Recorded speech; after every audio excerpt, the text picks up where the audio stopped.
सभी को नमस्कार। डॉक्टर तुलसीराम रामने खंडवा से MBBS एडमिशन 2025-26 प्रारंभ हो चुका है। ऑल इंडिया कोटे से भी देखें, उसकी काउंसलिंग भी प्रारंभ है और मध्य प्रदेश की भी काउंसलिंग चालू है। आज मैं जो बात करने जा रहा हूं मध्य प्रदेश काउंसलिंग के संदर्भ में, DME की साइट पे जाएंगे तो मध्य प्रदेश में हमारे यहाँ 17 शासकीय मेडिकल कॉलेज है। आज मैं सिर्फ शासकीय मेडिकल कॉलेज के ही बारे में चर्चा करूंगा। अन्य कॉलेजों के बारे में, हम प्राइवेट कॉलेजों के बारे में अभी चर्चा नहीं करेंगे, क्योंकि प्राइवेट कॉलेजों का जो कट ऑफ होता है वो बहुत ऊपर नीचे होता रहता है।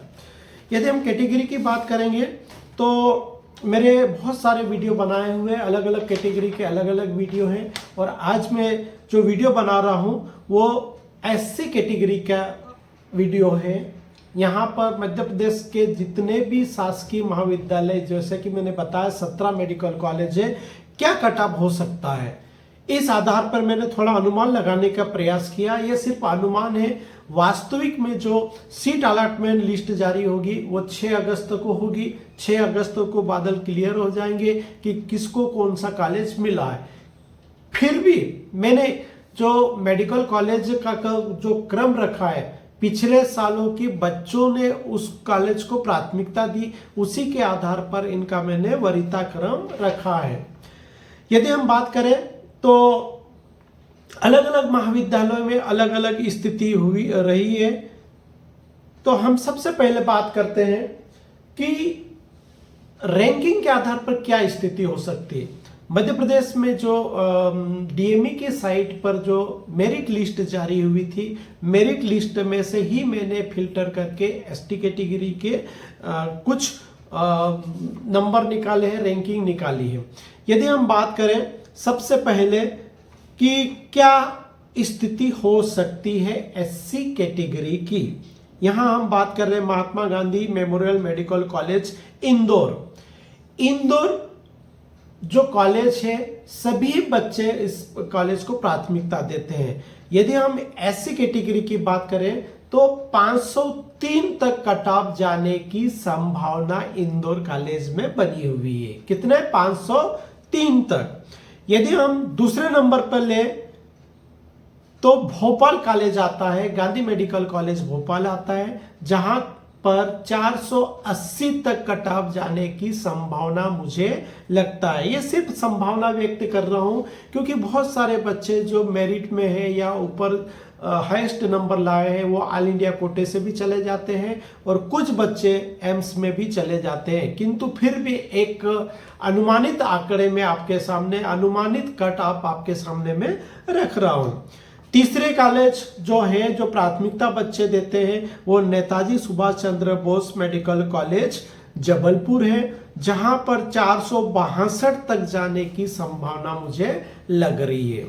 उसके बाद चौथे क्रम की बात करें तो बहुत सारे बच्चे जो भरते हैं, ग्वालियर मेडिकल कॉलेज है जिसका नाम है गजराज मेडिकल कॉलेज ग्वालियर, जहां पर मुझे ऐसा लगता है कि 449 तक जाने की संभावना मुझे लग रही है। उसके बाद हम देखते हैं रीवा मेडिकल कॉलेज में 443 तक जा सकता है, और सागर बुंदेलखंड मेडिकल कॉलेज सागर, जहां पर 439 तक जा सकता है। ये जो 6 कॉलेज है जो 2018 के पहले स्थापित थे, पुराने मेडिकल कॉलेज है। 2018 के फर्स्ट राउंड तक यही 6 कॉलेज हुआ करते थे, किंतु सेकंड राउंड में 3 कॉलेज और प्रारंभ हो गए थे। 3 कॉलेज जो थे, सागर रतलाम मेडिकल कॉलेज था, विदिशा खंडवा मेडिकल कॉलेज था, और ऐसे मेडिकल कॉलेज यहाँ पर स्थापित हुए थे। मैं ये 3-4 कॉलेज, 6 कॉलेज की बात कर रहा हूँ। अधिकतर बच्चे इन कॉलेजों को प्राथमिकता देते हैं। फिर नए कॉलेज जिस एरिया में बच्चे रहते हैं उसी के आधार पर बच्चे इसको चॉइस फिलिंग में डालते हैं।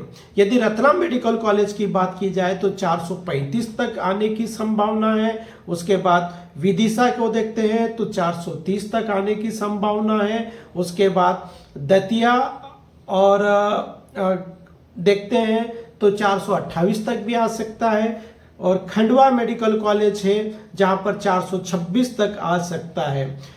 उसके बाद कुछ कॉलेज बाद में भी प्रारंभ हुए थे, जिसमें हम बिरसा मुंडा गवर्नमेंट कॉलेज शहडोल लेते हैं, शिवपुरी कॉलेज लेते हैं, सतना मेडिकल कॉलेज लेते हैं, उसके बाद मंदसौर लेते हैं, शिवनी लेते हैं, नीमच लेते हैं, सतना लेते हैं। इसके बाद क्रम से थोड़े कॉलेज आते जाते हैं जहां पर बच्चे प्राथमिकता तो ऊपर वाले कॉलेज को ही देते हैं, पुराने कॉलेज को देते हैं, किंतु हम लोगों को पूरी स्वतंत्रता है कि हम पूरे के पूरे मेडिकल कॉलेज अपने चॉइस में फीलिंग में डालते हैं। तो नीचे वाले कॉलेज भी कुछ बच्चे प्राथमिकता के साथ डालते हैं। मैंने कहा कि जिस एरिया में बच्चे रहते हैं उस एरिया में भी कई बार पहले नंबर पर प्राथमिकता इन कॉलेजों को, नए कॉलेजों को देते रहते हैं। यदि बात की जाए तो खंडवा मेडिकल कॉलेज में 426 तक आ सकता है, दतिया में 428 तक आ सकता है, छिंदवाड़ा कॉलेज में 423 तक आ सकता है, Birsa Munda government medical college Shahdol में 422 तक आ सकता है, शिवपुरी मेडिकल कॉलेज में 421 तक आ सकता है, फिर सतना मेडिकल कॉलेज में देखा जाए तो 416 तक आ सकता है, और यदि मंदसौर मेडिकल कॉलेज में देखेंगे तो 415 तक आ सकता है, और इस प्रकार मंदसौर हो गया, नीमच हो गया, 413 तक आने की पूरी संभावना मुझे लगती है। ये तो मैं एक अनुमानित बता रहा हूँ। इंदौर, भोपाल, जबलपुर और मेडिकल कॉलेज सभी बच्चे प्राथमिकता के साथ देते हैं, तो ये कट ऑफ लगभग 90% सही जाता है, क्योंकि बच्चों की प्राथमिकता इसी क्रम में होती है। बाद के मेडिकल कॉलेज में मैंने पहले ही बताया था कि ऊपर नीचे हो सकता है, किंतु अंतिम जो कट ऑफ जाएगा वो लगभग 413 के आसपास जाएगा। 2 या 3 नंबर ऊपर नीचे हो सकता है, 2-4 नंबर ऊपर नीचे हो सकता है, इसमें कोई दो मत नहीं है। जैसे मैंने बताया कि कुछ बच्चे ऑल इंडिया मेडिकल कॉलेज में काउंसलिंग में चले जाते हैं, कुछ बच्चे एम्स में चले जाते हैं, किंतु अंतिम परिणाम जो होगा यहां तक जाने की पूरी संभावना मुझे लगता है। अब मैं यहाँ छोटी सी जो बात आपको ध्यान में रखने के लिए कुछ बातें बताना चाहता हूँ। हम लोग जो चॉइस फिलिंग करें, चॉइस फिलिंग करते समय इस बात का ध्यान रखें कि घर से आपकी चॉइस फिलिंग बना के जाइए। कई बार क्या होता है कि हम लोग क्रम ऊपर नीचे कर लेते हैं और फिर बाद में हमें पछतावा होता है कि इस क्रम में ये कॉलेज हमें रखना चाहिए। इसके लिए होमवर्क कीजिए, थोड़ा सा घर बैठे थोड़ा सा होमवर्क कीजिए और कागज पर, डायरी पर लिख के जाइए कि मुझे कौन से कॉलेज को प्राथमिकता देना है या नहीं देना है। एक बात का और ध्यान रखें, बहुत सारे बच्चे कुछ प्राइवेट मेडिकल कॉलेज भी प्राथमिकता के साथ भर देते हैं, पर इस बात का थोड़ा सा ध्यान रखें कि सबसे पहले आप गवर्नमेंट मेडिकल कॉलेज को प्राथमिकता दें।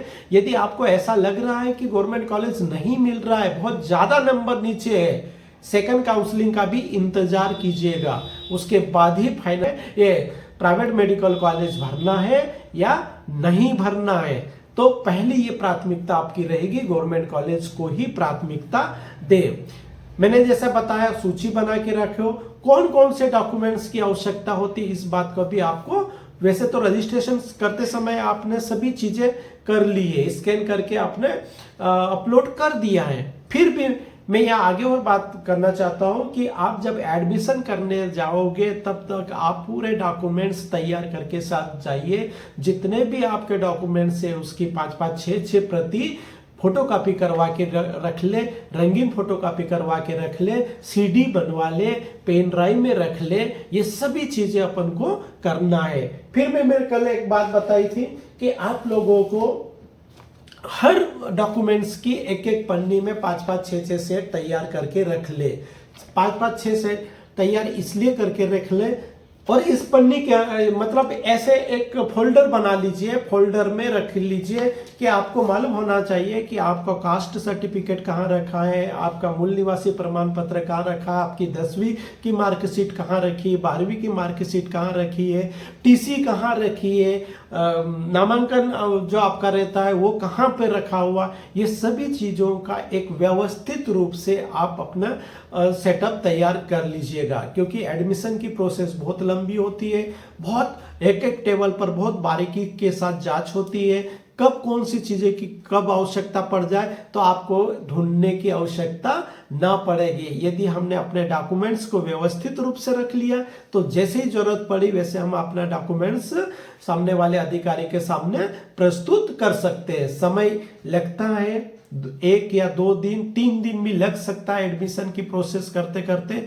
तो जहां भी आपको कॉलेज मिले वहां पर जाने की तैयारी आपको कर लीजिएगा। समय बिल्कुल नहीं रहता, जैसे हम अन्य कॉलेजों में देखते हैं बच्चा लास्ट तारीख को आ रहा है, लास्ट तारीख के बाद आ रहा है, ऐसी लापरवाही इसमें ना हो। 6 तारीख को जैसे ही सीट अलॉटमेंट लेटर आता है अगले दिन से एडमिशन की प्रोसेस चालू हो जाएगी। तो आप ये कोशिश करें पहले दिन या दूसरे दिन जाकर अपनी उपस्थिति दर्ज करवाएं। ऑनलाइन उपस्थिति दर्ज होती है और उसके बाद आपका प्रोसेस वगैरह चालू करना है। उसके बाद एक और बात का ध्यान रखें, पर्याप्त जो भी फीस आपकी लग रही है वो आपके बैंक खाते में होना चाहिए। फीस ऑनलाइन जमा होती है। उसके बाद बॉन्ड्स वगैरह भरने होते हैं, तो बॉन्ड्स के लिए भी स्टाम्प के लिए पैसे लगते हैं। तो आपके पास फीस के भी पर्याप्त पैसा हो, बॉन्ड्स के लिए पर्याप्त पैसा हो, इस बात को भी आप सुनिश्चित कर ले। और ये सभी चीजें छोटी छोटी बातें होती है, किंतु हमें पहले से ध्यान में रखेंगे तो हमें वहां पर काउंसलिंग के समय, एडमिशन के समय परेशानी नहीं होगी। बस इतना ही कहता हूं, सबको बहुत बहुत शुभकामनाएं। आपको बहुत अच्छा कॉलेज मिले और उस कॉलेज में जाकर आप मात्र MBBS की डिग्री प्राप्त न करें बल्कि एक ऐसे स्किल डॉक्टर की ऐसी स्किल प्राप्त करें जिससे आप समाज और देश की सेवा कर सको। इतना कहकर मैं अपनी बात यहीं खत्म करता हूं। नमस्कार।